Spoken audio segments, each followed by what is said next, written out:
Let's talk a little baseball. Jon Morosi from Fox Sports MLB Network on the line with us now. Let's not bury the lead.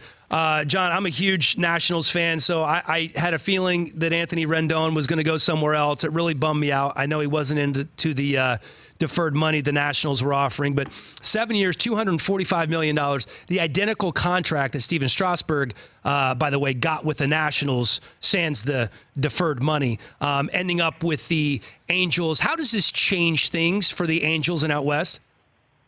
Well, Dan, it changes things from the perspective of the team getting a badly needed victory on this free agent market, and I think really restoring some of their relevancy for the market there in Southern California after the Dodgers have, of course, won 7 consecutive now National League West championships, and the Angels actually have the worst record in the AL West over the last 4 years. So, from a standpoint of emotion and momentum, the Angels needed a day like the one they had yesterday. However, Dan, they also need starting pitching. Yeah. And there's a reason why they pursued Gerrit Cole. There's a reason why they pursued Stephen Strasburg, and that is that they are coming off a year in which they posted the worst rotation ERA in the American League.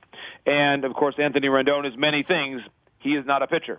So they have to find a way to address that. I do believe that they're going to look to add multiple starting pitchers still. They have to address catching as well, probably the bullpen. So I love the move because of what it represents, and now Mike Trout will have probably the most productive offensive teammate he has ever had with the Angels. Certainly Albert Pujols, by the time he came in, he was beginning the second half of his career, if you will. Rendon is still in his prime. And I think the two of them, Rendon and Trout, will be dynamic. They're going to have to probably outscore some teams to win. But certainly a good day for the Angels, even though it cannot represent the last big move of their offseason. You talk about those starters. They had a 5.6 ERA last year and just 22 quality starts as a team. Gerrit Cole had more than that by himself, which is pretty incredible. So they lose out in the Gerrit Cole sweepstakes, just weren't willing to pay the type of money it was going to require to sign him. Were they looking at Rendon the whole time, or did they just pivot right away once they lost out on Cole? That's an excellent question, Dan. I think they were to an extent, and obviously it was not easy to stay in touch and have contact with both Gerrit Cole and Anthony Rendon, and Stephen Strasburg for that matter, because they are represented by the same person, Scott Boras of Newport Beach, California. So the fact that all these meetings were present and the GMs and the owners in many cases, the club presidents were involved, they were getting constant updates on the group. And Team Boras won the winter meetings. That was a tour de force from a negotiating standpoint.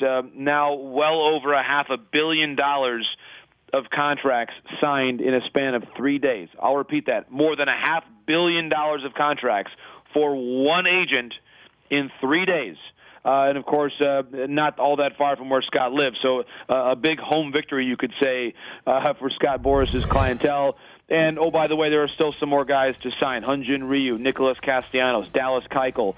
There are more clients of Scott Boras who are still out there and available. So a big week. And, again, I think that they were generally, the Angels were staying in touch with Scott and getting progress reports and updates on Rendon. But I do believe that up until Tuesday, their focus was Gerrit Cole. For more of The Rich Eisen Show, tune to Audience Channel 239 on DirecTV for free on BR Live or download The Rich Eisen Show app.